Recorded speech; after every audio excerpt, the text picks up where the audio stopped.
The palace of Zephyra shimmered under twin suns, a vast expanse of crystal towers and floating terraces.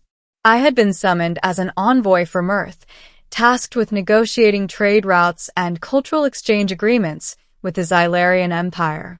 It was a position of honor, but also of peril. Few humans had ever navigated the intricate politics of an alien monarchy without making fatal missteps. Her name was Princess Kilira. The Xylarian royal family was known for beauty and intelligence, but Kilira stood apart. Her skin reflected light like liquid silver, her hair flowed with subtle luminescent streaks, and her eyes held the depth of galaxies. I had seen her only in formal receptions, her gaze icy and commanding, and had instinctively kept my distance.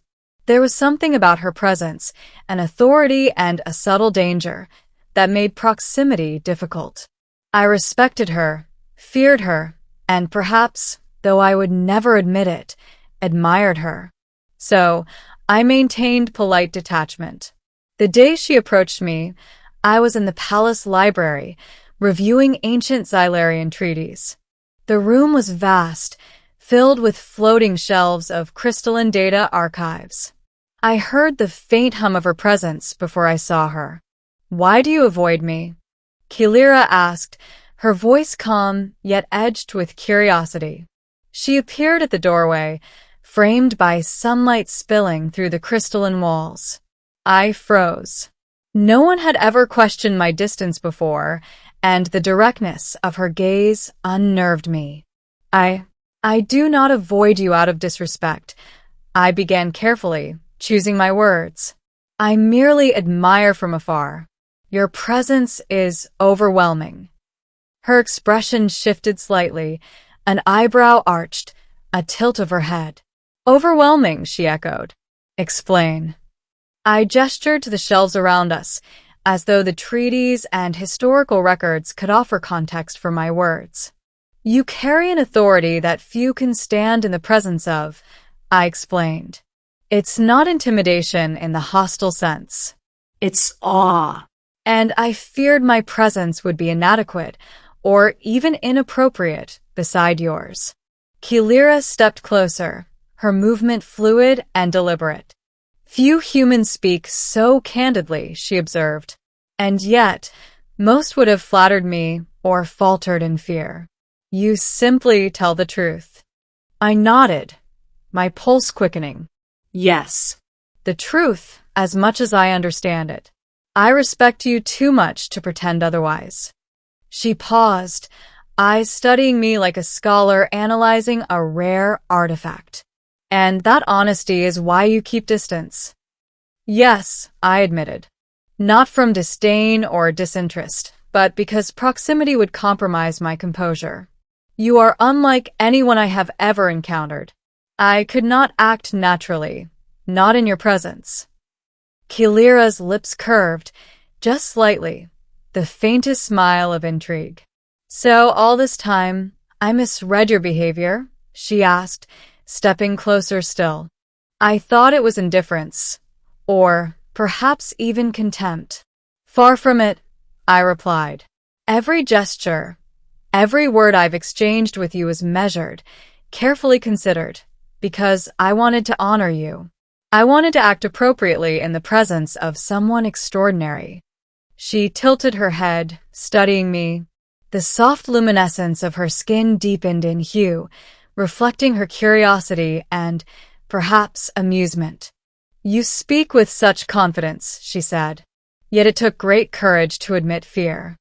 I do not fear you in the traditional sense, I clarified. I fear disappointing you. That is why I kept my distance. Not out of malice, but out of respect. Kilira laughed softly, a sound like wind over crystalline spires. Few humans would understand the subtleties of Xylarian honor, yet you do, she observed. Your words leave me speechless. Not because I do not comprehend them, but because I did not expect such candor. Most approach with flattery or calculated diplomacy. You approach with truth. Her smile widened, warming her visage in a way that softened her formidable aura. You have kept distance out of reverence, not fear or disinterest. That is uncommon. I nodded, the tension in my shoulders easing. I did not wish to seem presumptuous. I did not wish to treat our interactions lightly, and I hoped that in time, you might understand my intentions. Kilira regarded me for a long moment and then, unexpectedly, extended her hand. "Come closer," she said, her voice gentle but commanding. "Let us bridge this distance you have maintained so carefully." I approached, heart pounding. As my hand met hers, I felt an unspoken understanding pass between us, a recognition of trust, courage, and mutual respect. It was more than a gesture. It was an acknowledgement of the careful dance we had been performing for months. "Now," she said, her eyes searching mine, "we may speak freely. No pretense, no distance. You have my attention completely. I will speak truthfully, I promised, as I always have." For hours we spoke, not as envoy and princess, not as human and alien, but as two beings attempting to understand each other across worlds and cultures. She asked questions about Earth, its societies, its challenges, its people. I shared not only facts but perspectives, fears, and hopes. She listened with rapt attention, occasionally commenting with insights that revealed her intelligence, empathy, and curiosity. Days turned into weeks. Proximity no longer intimidated me. Her presence became a source of inspiration. Together, we navigated political intrigues within the palace, solved complex trade disputes, and even uncovered plots by rival factions seeking to undermine her authority. Through it all, her trust in me grew, and my respect and admiration for her deepened into something far more personal. One evening, after a particularly long council session, she turned to me with an expression of rare vulnerability. "Why did you not simply flatter me from the beginning?" she asked quietly. "Because flattery is empty," I replied. "Truth, even when difficult, is the foundation of respect. I could not build anything lasting with lies or insincerity." Kilira's eyes glimmered with a mixture of surprise and approval. "Then all this time, your distance was your way of showing honor?" "Yes," I said.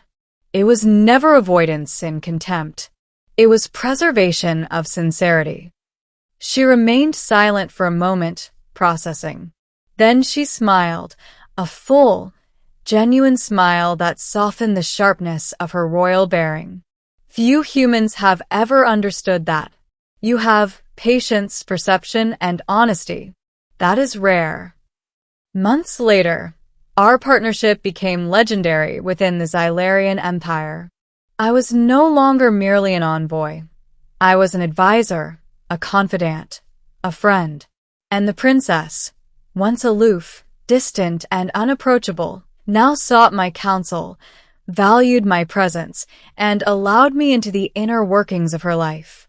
Yet, the memory of that first question, the one that exposed the truth of my intentions, remained vivid. "Why did you keep distance?" she had asked.